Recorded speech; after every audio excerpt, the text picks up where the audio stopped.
మీ business ఏదైనా మీ ఊర్లో promotion చేయాలంటే అది సుమన్ టీవీతోనే సాధ్యం. ఇప్పుడే సంప్రదించండి.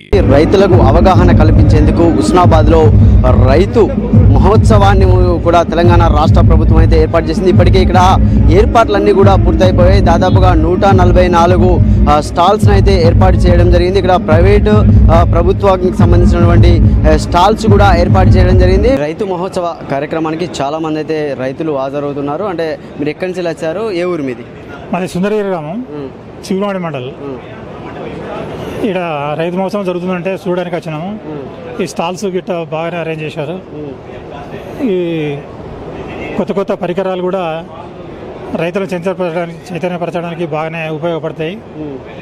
ఈ వరి విత్తనాలు, సాంప్రదాయ ఎరువులు, ఈ చేపల విత్తనోత్పత్తి అన్నీ బాగానే ఉన్నాయి. ఈ డ్రోన్ల వాడకం కూడా అందరికీ తెలిసేలా బాగానే ఉపయోగపడేటట్టు చేసిండ్రు.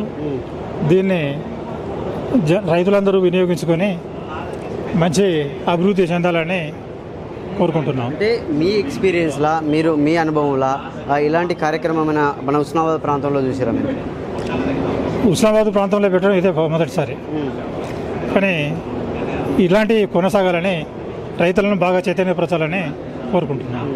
ఎట్లా ఉన్నాయంటే మీకు వాళ్ళు స్టాల్స్లో పెట్టిన పద్ధతి కానీ వాళ్ళు వివరించే పద్ధతి కానీ ఎట్లా అనిపిస్తుంది? అంటే మీరు ఏదైనా సమస్య అడిగితే వాళ్ళు దానికి ఏమైనా సమాధానం చెప్పేవారు? మంచిగా సమాధానం చెప్తున్నారు. మనకు అవగాహన లేక మనం ఎలాంటి క్వశ్చన్ అడిగినా వీళ్ళు సామరస్యంగా మంచిగా మా అవగాహన వచ్చేటట్లు చెప్తున్నారు. వాళ్ళ ఓపిక కూడా మంచి.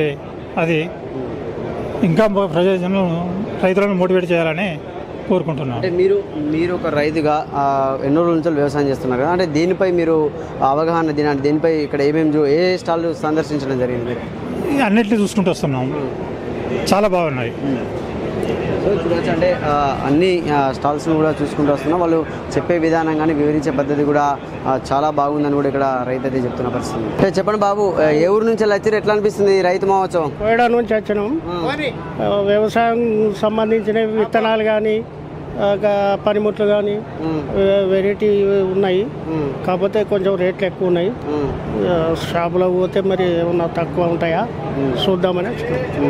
అంటే ఇలాంటి కార్యక్రమం ఎప్పుడైనా చూసిరా మీరు? అంటే మన ఉస్నాబాద్ కానీ కోయడా మండలాల్లో ఉస్నాబాద్లో కానీ ఇలాంటి కార్యక్రమం ఎప్పుడు చూడలేదు. ఇది ఫస్ట్ టైం. ఎట్లా అనిపిస్తుంది? అంటే ఇప్పుడు ఇక్కడ ఈ సదస్సుకి వచ్చిన తర్వాత ఎట్లా అవగాహన ఏమైనా వచ్చిందా? మామూలు రైతుకు అవగాహన ఉంటుంది దీని మీద. చూసేది కాబట్టి అవగాహన కొంచెం తెలియని వాళ్ళకి అవగాహన వస్తుంది.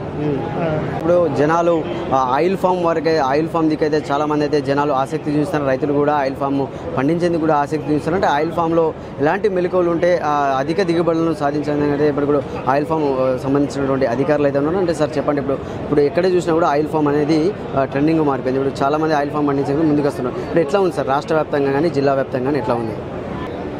తెలంగాణ రైతు మహోత్సవం కార్యక్రమంలో మన తెలంగాణ ఆయిల్ ఫెడ్ ప్రభుత్వ రంగ సంస్థ తరపున మనము ఈ ఆయిల్ పామ్ స్టాల్ పెట్టుకోవడం జరిగింది. ముఖ్యంగా ఈరోజు తెలంగాణలో ఆయిల్ పామ్ సంబంధించి ఒక మంచి కార్యక్రమం అనేది ప్రభుత్వం చేపడుతుంది.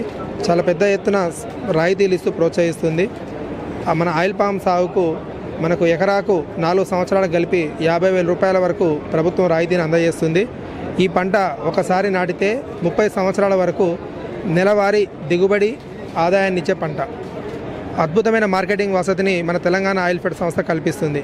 మనకు రైతు సోదరులు మనకు మొక్కలు నాటినాక 4వ సంవత్సరం దిగుబడి ప్రారంభమై మనకు ప్రతి నెలకు కటింగ్ లెక్కన జరుగుతుంది. మన రైతులు ఈ గిలలు హార్వెస్ట్ చేసినాక మన ఫ్యాక్టరీకి కానీ కలెక్షన్ సెంటర్కి కానీ సరఫరా చేసిన 3 రోజుల్లోనే రైతు యొక్క బ్యాంకు ఖాతాకు నేరుగా నగదును జమ చేయడం జరుగుతుంది. అలాగే ఆయిల్ పామ్ పంటకు ఏ పంటకు లేని విధంగా ఒక ప్రభుత్వ చట్టం ఉన్నది. ఆ చట్టం ప్రకారము ఏ రైతు అయితే ఆయిల్ పామ్ పంట వేస్తాడో తప్పనిసరిగా ఆ రైతు దగ్గర నుంచి పంట కొనుగోలు చేయాలనేది ఆ చట్టంలో సారాంశం. ఒక ఎకరానికి మనకు 4వ సంవత్సరం దిగుబడి ప్రారంభమవుతుంది. ఒక ఎకరాకు 4వ సంవత్సరం నుంచి అలా ఈల్డ్ పెరుగుతూ వస్తుంది. 4వ సంవత్సరం స్టార్టింగ్లో ఎకరానికి 3 నుంచి 4 టన్నుల వరకు దిగుబడి వస్తే మొక్క 7 సంవత్సరాల వయసు దాటినప్పుడు 8 నుంచి 10 టన్నుల దిగుబడి అనేది ఎకరాకు వస్తుంది. మనకు ఖర్చు చూస్తే ఎకరాకు ఒక 20 నుంచి 25 వేలు మాత్రమే ఖర్చు ఉంటుంది. మనకు ఈరోజు 18,000 రూపాయలు టన్నుకు ఉంది కాబట్టి ఖర్చులన్నీ పోను కూడా రైతుకు నికరంగా 1,00,000 రూపాయలు అనేది ఆయిల్ పామ్ సాగు ద్వారా మిగులుతుంది. ఈ రైతు మహోత్సవ కార్యక్రమం అనేది కూడా ఇంకా 3 రోజులు కొనసాగుతుంది. దాదాపు ఆదివారం నాడు అయితే ఇది ముగించనున్నారు. అంటే దాదాపుగా ముగించే వరకు కూడా 15 నుంచి 20,000 మందిని రైతులను కూడా ఇక్కడికి రైతులు కూడా వచ్చే అవకాశం ఉందని కూడా ఇక్కడ ఉన్నటువంటి అధికారులు అయితే చెప్తున్న పరిస్థితి ఉంది. కెమెరామెన్ శేఖర్తో సతీష్, సుమన్ టీవీ, సిద్దిపేట.